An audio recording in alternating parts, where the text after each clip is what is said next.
Hello friends, this is Vijay Rajpushp and welcome to learner eyes by VRP. तो आज से हम लोग बिल्कुल फ्रेश बैच स्टार्ट कर रहे हैं और उसमें चाहे मैथ हो, चाहे जीके जीएस हो, या रीजनिंग हो, या इंग्लिश हो, अब प्रॉपर ढंग से आपकी क्लास चलेगी और आज से वीडियो भी आपको टाइम से रोज मिलते रहेगा।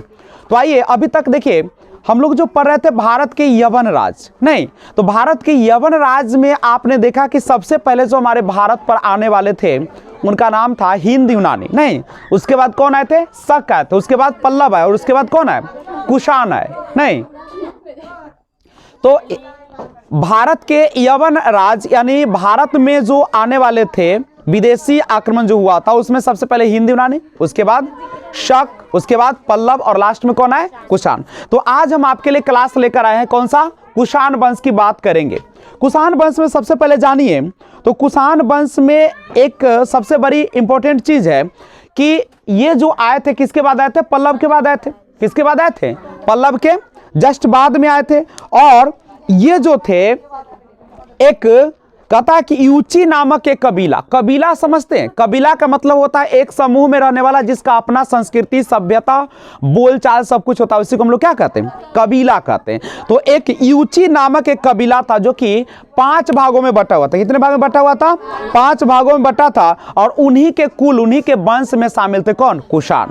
ठीक है, जो कि किसके बाद आए थे? पल्लव के बाद आए थे। अच्छा, कुषाण जो है आपका, गप नहीं कीजिए बच्चे लोग, आराम से सुनिए अभी से। कहता है कि कुषाण वंश जो है उसका संस्थापक का नाम आपको याद रखना होगा सबसे पहले। तो उनका जो संस्थापक है इस कुषाण वंश का, उसका नाम क्या है? कुजुल कडफिस। कुजुल और कडफिसेस, कडफिसेस जो है वह क्या है? संस्थापक है। किस वंश के? कुषाण वंश के। और दूसरी बात कहता है कि इस वंश का सबसे जो प्रतापी राजा हुआ था, प्रतापी का मतलब शक्तिशाली कह सकते हो या अच्छे जो काम करके जाए, नहीं उनका नाम था कनिष्क। बहुत इंपॉर्टेंट है कनिष्क। आपको याद भी होगा कि चतुर्थ बौद्ध संगीति जो हुआ था कुंडलवन में, नहीं जम्मू कश्मीर के, वहीं पे हुआ था, इन्हीं के शासन काल में हुआ था। किनके शासन काल में? कनिष्क के। तो सबसे प्रतापी राजा थे कनिष्क इस वंश के। और कनिष्क ने जब गद्दी पर बैठा तो बैठने के समय ही एक आपका संवत चलाया था। ठीक है, और उस संवत का नाम क्या था पता है? उसको हम लोग कहते हैं संवत जो था वह कौन सा था? शक था। और कब चलाया था?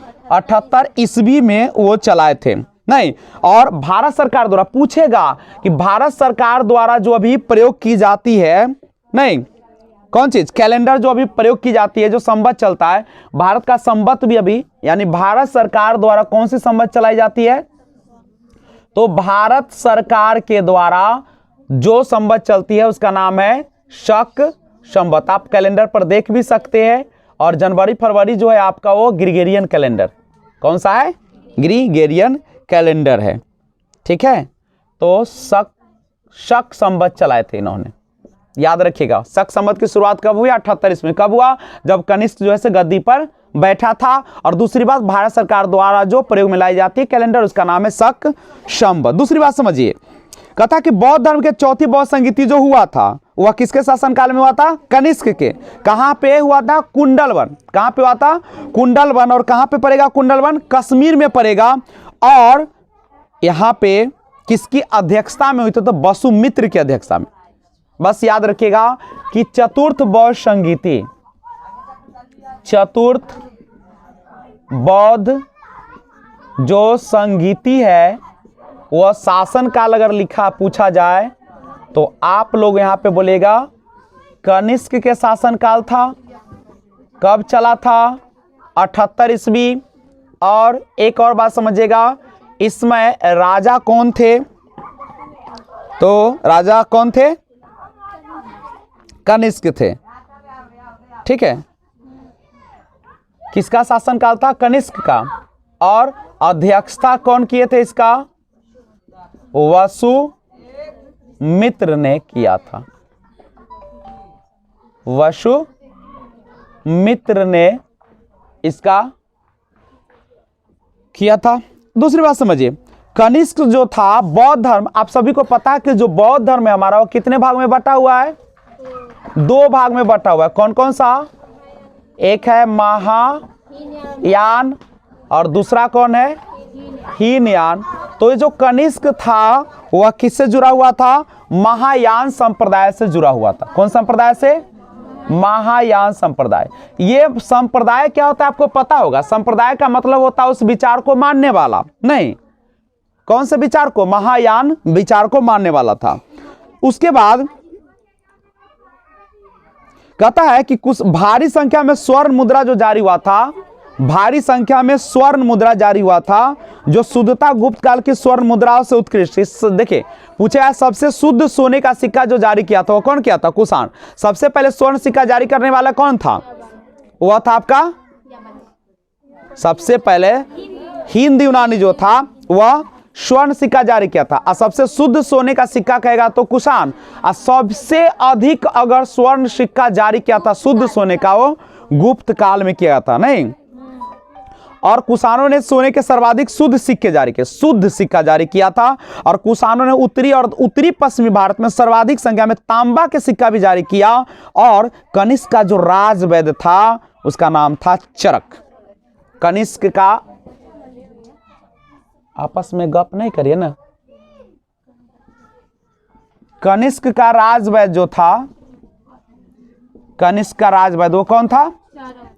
चरक था। कनिष्क का राजवैद्य कौन था? चरक था। ठीक है। और इन्होंने एक किताब की रचना किया था जिसका नाम क्या था?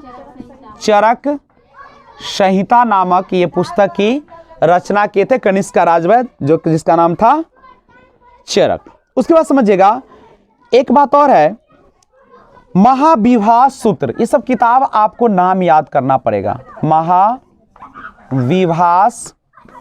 जो सूत्र है तो इसके रचयिता कौन है? महाविभास सूत्र के तो वसुमित्र जो है महाविभास सूत्र के रचयिता है। और उसके बाद ध्यान रखिएगा इसे बौद्ध धर्म का विश्वकोश कहा जाता है। क्वेश्चन डालेगा कि बौद्ध धर्म का विश्वकोश किसे कहा जाता है? तो कहा जाता है महाविभास सूत्र को। किसको कहा जाता है? बौद्ध धर्म का विश्वकोश इसको कहा जाता है। और एक और चीज समझिएगा, बुद्ध चरित्र जो किताब है, बुद्ध चरित्र जो किताब है इसकी रचना जो किए थे उसका नाम था अश्वघोष। अश्वघोष याद रखेंगे इस चीज को भी। ठीक है।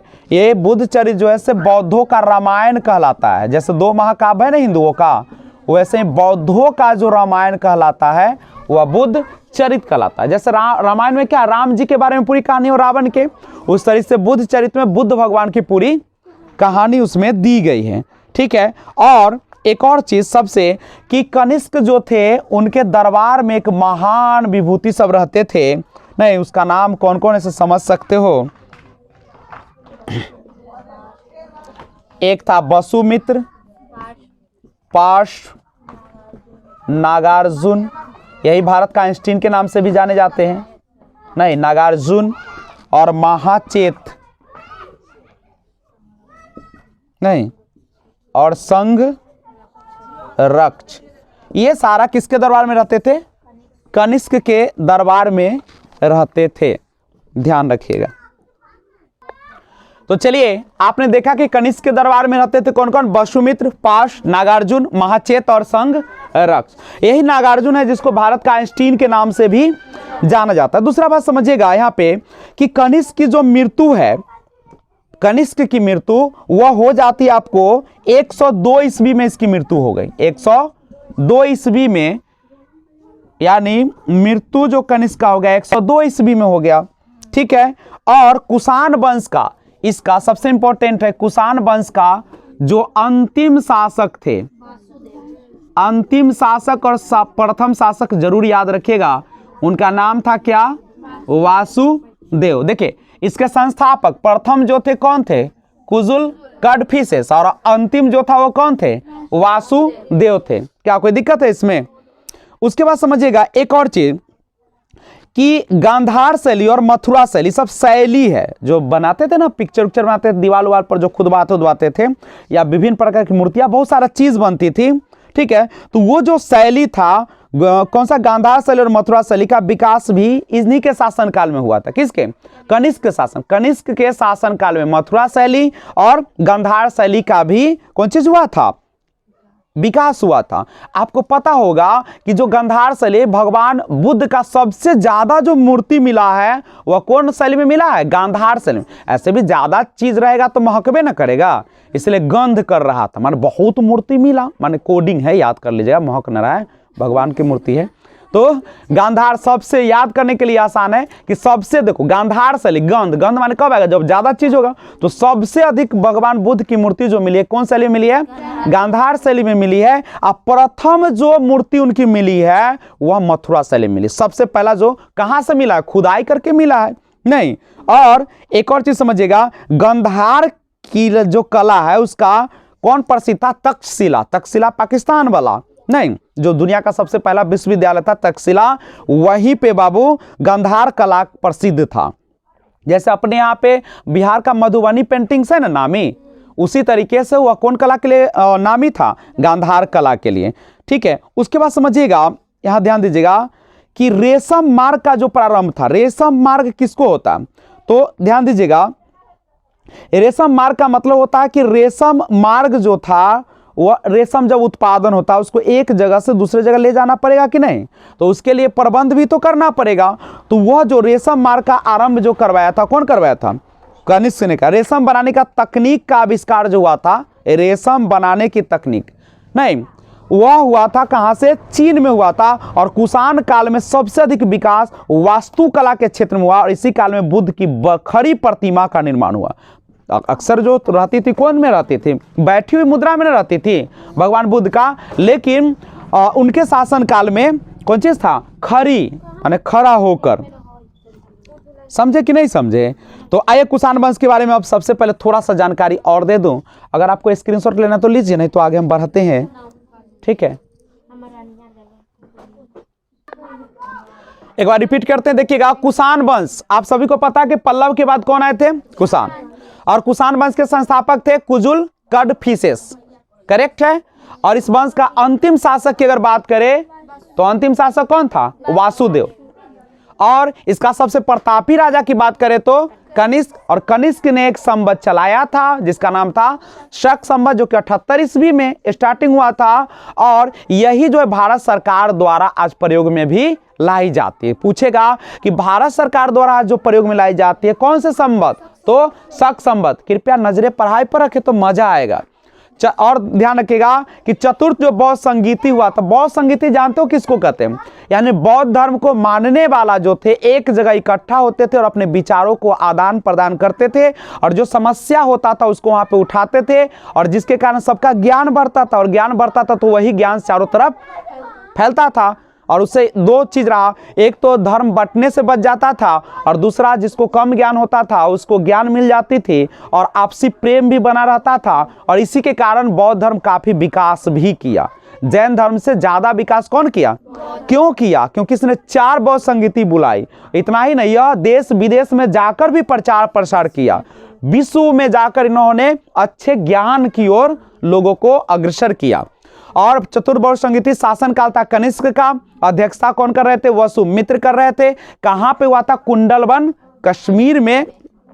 और आप सभी को पता कि बौद्ध धर्म जो है चतुर्थ बौद्ध संगीति के बाद चौथा जब बौद्ध संगीति हुआ था उसी में 2 भाग में बट गया था, एक महायान और दूसरा हीनयान। ठीक है, और कनिष्क जो था वह महायान संप्रदाय को मानने वाला था। और कनिष्क के एक राजवैद्य था, राजवैद्य समझते हो ना, जो राजा के यहाँ पे जो कह सकते हो कि वनस्पति के से दवा बनाकर इलाज करता, उसको राजवैद्य कहते। तो कनिष्क के दरबार में राजवैद्य था, उसका नाम था चरक, और उन्होंने एक किताब लिखा था जिसका नाम था चरक संहिता।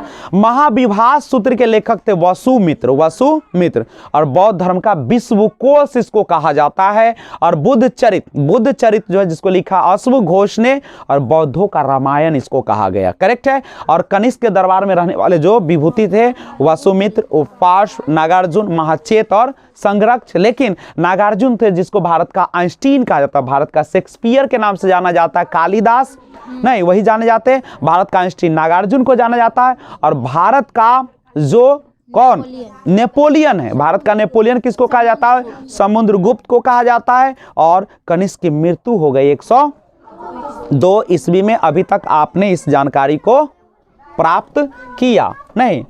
और अब हम लोग अंतिम इसका शासक कौन बना इस वंश का, वासुदेव। और उसके बाद यह वंश क्या हो गया, समाप्त हो गया। और जैसे ही कुषाण वंश का अंत हुआ, किस वंश का अंत हुआ, कुषाण वंश का अंत हुआ, भारत में यवन राज का भी लगभग क्या हो गया, समाप्त हो गया।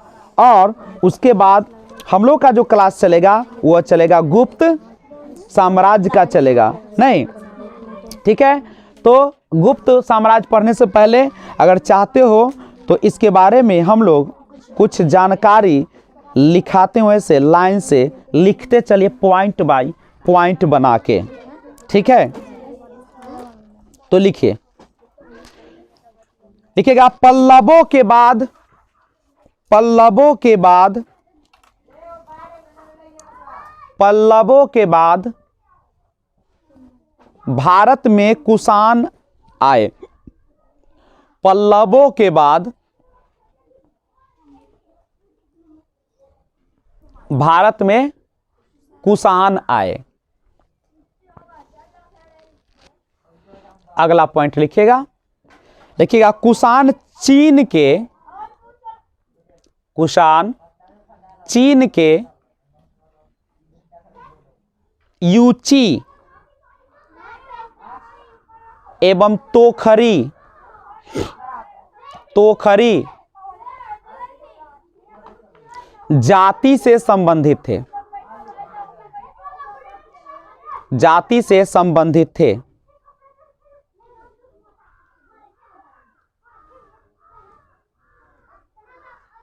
अगला पॉइंट, यूची नाम का कबीला,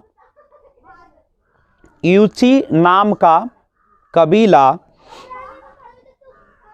यूची नाम का कबीला 5 कुलों में बट गया था। 5 कुलों में, कुल माने वंश, बट गया था, जिनमें से एक कुल था कुषाण। अगला पॉइंट, कुषाण वंश का संस्थापक, कुषाण वंश का संस्थापक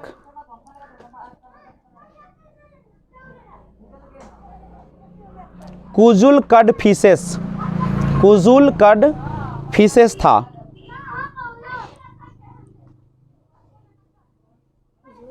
कडफिसेस था।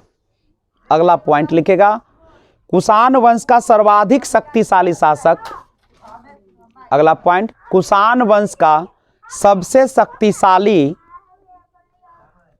शासक कनिष्क था।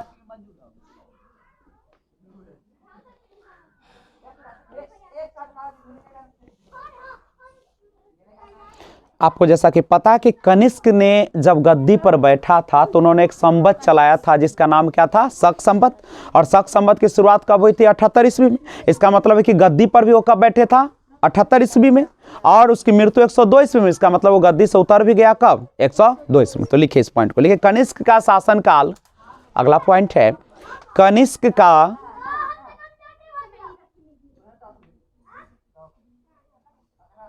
शासनकाल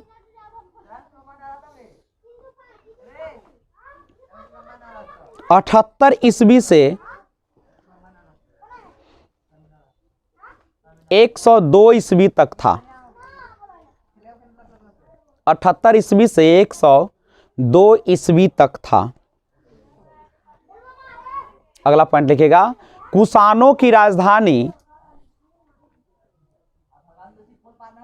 कुषाणों की राजधानी पुरुषपुर, पुरुषपुर ब्रैकेट में पेशावर लिख दीजिएगा, पेशावर पाकिस्तान में पड़ता है। पुरुषपुर ब्रैकेट में लिखिए पेशावर, पेशावर। पुरुषपुर कहाँ है? पेशावर आपके जब पाकिस्तान का ना एक क्षेत्र है, जगह है, ठीक है। पूछेगा पुरुषपुर कहाँ है तो आप बताएंगे पेशावर, जो कि पाकिस्तान में है। थी आपको ये भी पता होगा कि पहले जो था, कई राजा जो थे हर मौसम के लिए अलग अलग राजधानी बनाता था। तो उसी प्रकार से कुषाण वंश ने भी 2 राजधानियां बनाया था। एक तो बनाया कहाँ पे? पुरुषपुर। और अगला पॉइंट के कुषाणों की दूसरी राजधानी, कुषाणों की दूसरी राजधानी, कुषाणों की दूसरी राजधानी, कुषाणों की दूसरी राजधानी या उप राजधानी मथुरा थी, मथुरा थी।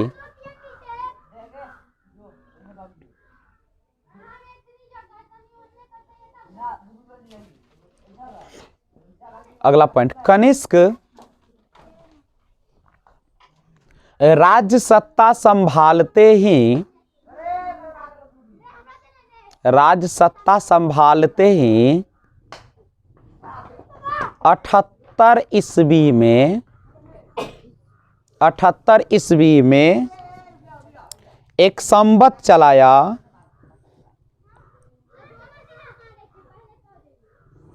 एक संवत चलाया जिसको उसने नाम दिया, जिसको उसने नाम दिया शक संवत, शक संवत।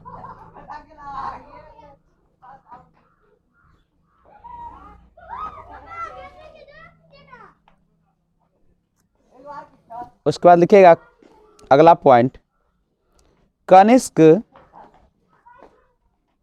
बौद्ध धर्म का अनुयायी था, कनिष्क बौद्ध धर्म का अनुयायी था।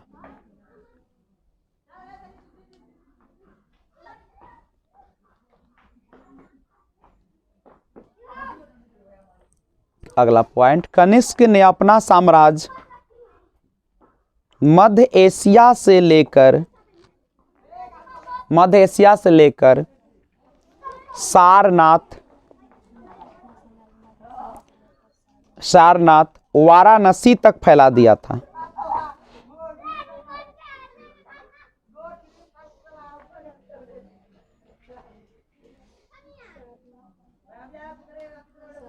वाराणसी तक फैला दिया था। उसके बाद लिखिएगा भारत में, अगला पॉइंट, भारत में सर्वाधिक शुद्धता वाले, सर्वाधिक शुद्धता वाले स्वर्ण सिक्के कुषाणों ने ही जारी किए, कुषाणों ने ही जारी किए। भारत में सर्वाधिक शुद्धता वाले स्वर्ण सिक्के कुषाणों ने ही जारी किए।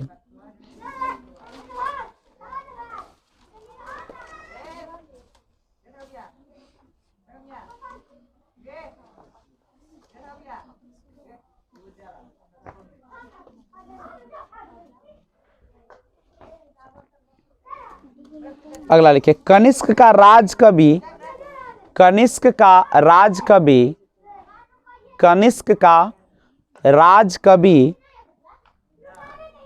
अश्वघोष था, कनिष्क का राज कवि अश्वघोष था।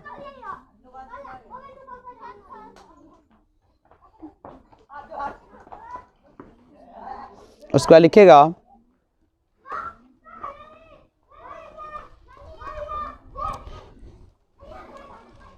नागार्जुन को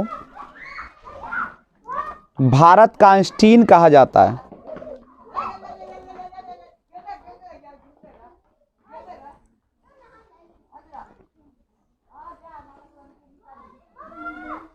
नागार्जुन को भारत का आइंस्टीन कहा जाता है। उन्होंने माध्यमिक, उन्होंने माध्यमिक सूत्र की रचना की,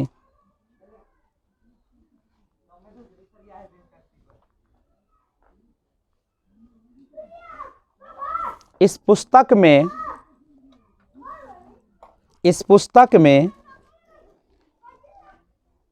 नागार्जुन ने सापेक्षता का सिद्धांत प्रस्तुत किया था। सापेक्षता का सिद्धांत प्रस्तुत किया था। सापेक्षता का सिद्धांत का मतलब होता है कि अगर आपको किसी चीज को करने में या खाने में मजा आ रहा है तो आपको पता ही नहीं चलता कि समय कैसे गुजर गई, और जब आपको मजा नहीं आता है, आपके मन के मुताबिक नहीं होता, रुचि के अनुसार नहीं होता, तो लगता है कि बहुत देर से बैठे हुए हैं। नहीं, जैसे मान लीजिए कि आप जिस व्यक्ति को ज्यादा पसंद करते हैं, आप उसके पास बैठे रहते हैं तो लगता है कि अभी 24 घंटा बैठ जाइएगा तब भी लगेगा कि अभी तो 2 घंटा नहीं हुआ है, आपको जाने का मन नहीं करता है। लेकिन कुछ ऐसे व्यक्ति होते हैं जिसके भीड़ में जाते 1 मिनट रुकते तो लगता है कि दिन भर खड़े हैं उसके सामने। नहीं, यानी सापेक्षता का सिद्धांत कहता है कि आप जो है हर चीज की जो तुलना करते हैं वो किसी के सापेक्ष में करते हैं। अगर आपके रुचि के अनुसार होता है तो हम, और उस रुचि के अनुसार होता है तो आप जो है उसमें बोरियत महसूस नहीं करते हैं। और उन्होंने सबसे ज्यादा एग्जाम्पल दिया था, अच्छा एक एग्जाम्पल पेश किया गया था कि मान लीजिए कि एक खूबसूरत लड़की है, उसके पास बैठे रहते तो 24 घंटा बैठेगा तो लगेगा अभी मिनटों नहीं गुजरा है, नहीं। लेकिन अगर गर्म लोहा रखा हुआ उसके करीब रहेगा तो लगेगा कि 1 मिनट जो है 24 घंटे के बराबर है।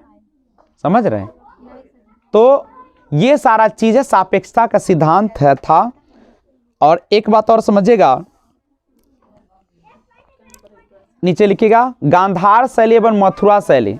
गांधार शैली एवं मथुरा शैली का विकास, गांधार शैली एवं मथुरा शैली का विकास, गांधार शैली एवं मथुरा शैली का विकास कनिष्क के शासन काल में हुआ। कनिष्क के शासन काल में हुआ।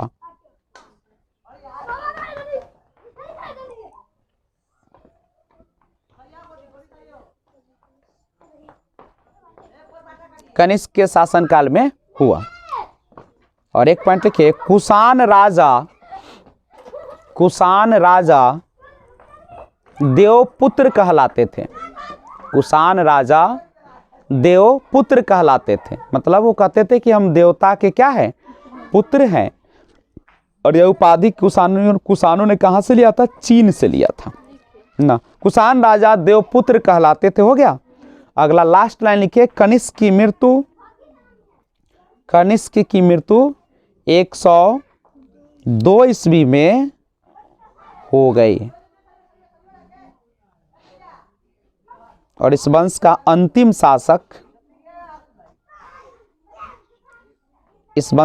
शासक वासुदेव था।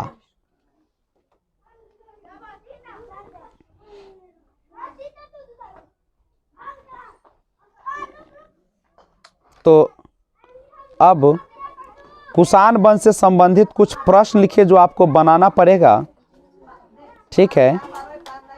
तो हम लोग तैयार होते हैं। तो लिखिए, क्वेश्चन लिखे घर से बनाने के लिए। देखिए, कुषाण साम्राज्य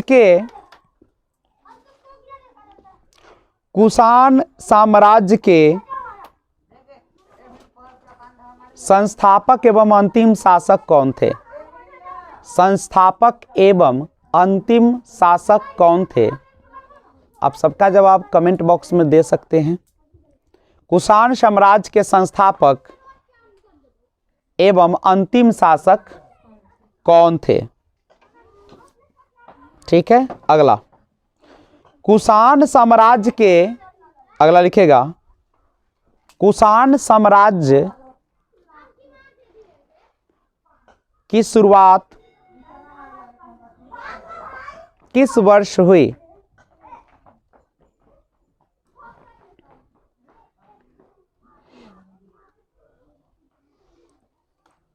देखिए हिंद यूनानी के जगह पे अगर ऑप्शन रहेगा ना इंडो बैक्ट्रियन तो भी सही है। इंडो माने इंडियन, अब बैक्ट्रियन माने यूनानी। ठीक है, तो लिखिए भारत में सर्वप्रथम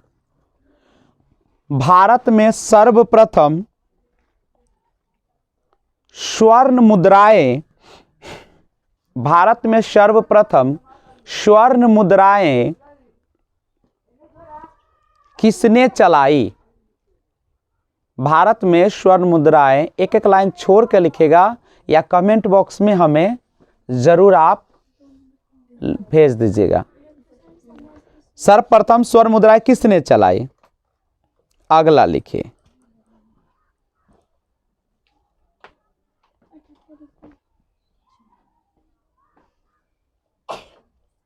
अभी हम लोग का मगध क्या समाप्त हो गया? क्या सातवाहन वंश आप लोगों ने पढ़ लिया? अब हम लोग अभी पढ़ रहे हैं मौर्योत्तर काल। नहीं, सातवाहन के बाद मौर्योत्तर काल, माने मौर्य वंश के बाद कौन कौन आया? नहीं। तो अगला क्वेश्चन लिखिए, सातवाहन वंश का संस्थापक कौन था? सातवाहन वंश का संस्थापक कौन था?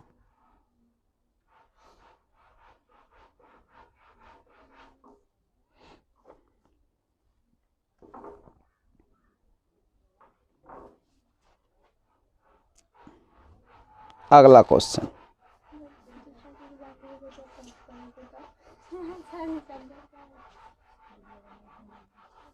नेक्स्ट क्वेश्चन है,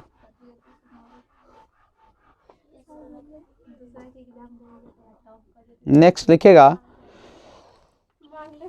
कनिष्क की राजधानी थी?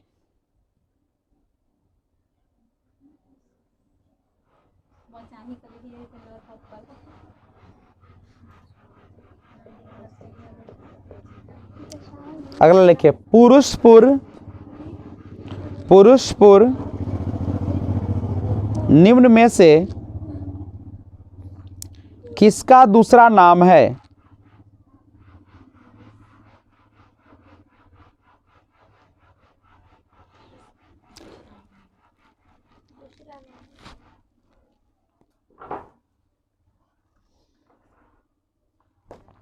अगला, सातवाहनों के समय में मुद्रा सर्वाधिक किस धातु के बने?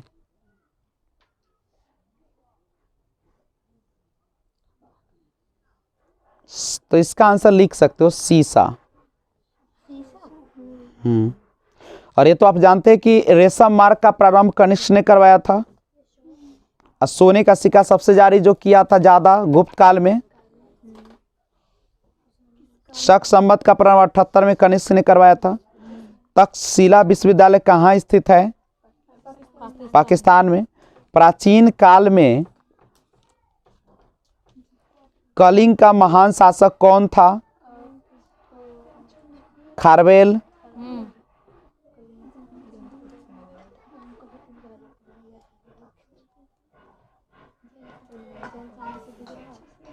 तो प्राचीन काल में कलिंग का महान शासक जो था, लिख डालो क्वेश्चन, प्राचीन काल में कलिंग का महान शासक कौन था?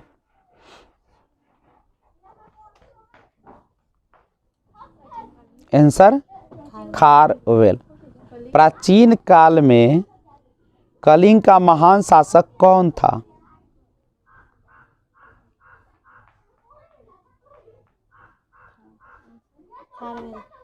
खारवेल।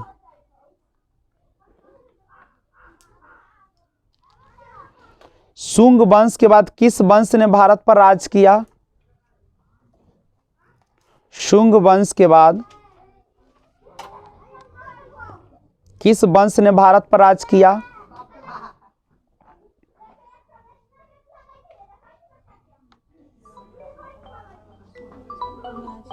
राज किया। चलिए, तो अगर आपने बना लिया है तो आप मिला लीजिए। पहला क्वेश्चन था कुषाण साम्राज्य के संस्थापक, तो कुषाण साम्राज्य के जो संस्थापक थे उसका नाम क्या था? कुजुल कडफिसेस। कडफिसेस था, नहीं, ध्यान दीजिएगा। तो याद रखिए संस्थापक है कुजुल कडफिसेस, और अंतिम शासक जो है, अंतिम शासक का नाम है वासुदेव। अपना ज्ञान की भी जांच करते रहिए। दूसरा क्वेश्चन था कुषाण साम्राज्य की शुरुआत किस वर्ष हुई? तो आप पता है कि जब वह गद्दी पर बैठा था उस समय एक संवत चला था, शक संवत, जो कि 78 ईस्वी में हुआ था। भारत में सर्वप्रथम स्वर्ण मुद्राएं किसने चलाई? तो हिंद यूनानी या इंडो बैक्टीरियन, जो कि बैक्टीरिया के रहने वाले थे ना, हिंद यूनानी। उसके बाद है सातवाहन वंश का संस्थापक कौन था? शिमुक था। कौन था? शिमुक। कनिष्क की राजधानी कहां पर थी? पुरुषपुर। कहां पे पड़ेगा? पेशावर। पुरुषपुर निम्न से किसका दूसरा नाम है? पेशावर का। करेक्ट है। सातवाहनों के समय में मुद्रा सर्वाधिक किस धातु के बने हुए थे? शीशा के बने हुए थे। और प्राचीन काल में कलिंग का महान शासक कौन था? खारवेल था। और तक्षशिला विश्वविद्यालय कहां स्थित है? अच्छा, उससे पहले शुंग वंश के बाद किस वंश ने भारत पर राज किया? और 10वां क्वेश्चन लिख लीजिए आप लोग, तक्षशिला विश्वविद्यालय कहां स्थित है? तो नहीं, क्वेश्चन है तक्षशिला विश्वविद्यालय कहाँ स्थित है? तो वह स्थित है पाकिस्तान में। कहाँ पे है? पाकिस्तान में। मैं आशा करता हूं कि आपको कुषाण वंश अच्छा लगा होगा। तो आज से आपको लगातार अब वीडियो मिलेगा एकदम सिस्टमेटिक ढंग से, और आप लगातार इस चैनल पे बने रहे। अगर आपको वीडियो अच्छा लगा तो लाइक कर दीजिए, और नए व्यूअर्स तो इस चैनल को सब्सक्राइब करके बेल आइकन को ऑल पे प्रेस कीजिए, जिससे जब भी वीडियो अपलोड करूं सबसे पहले आपको नोटिफिकेशन मिले। तो फिर मिलते हैं एक और वीडियो के साथ। लगातार बनिए, लगातार तैयारी कीजिए, इस बार नहीं तो कभी नहीं। यानी हम लोगों को इस बार ही बिहार पुलिस का नौकरी, चाहे जो भी तैयारी में लगे, ले लेना है। ओके, तो फिर मिलते हैं। Best of luck. Thanks for watching. Keep watching. B enjoy. जय हिंद, जय भारत।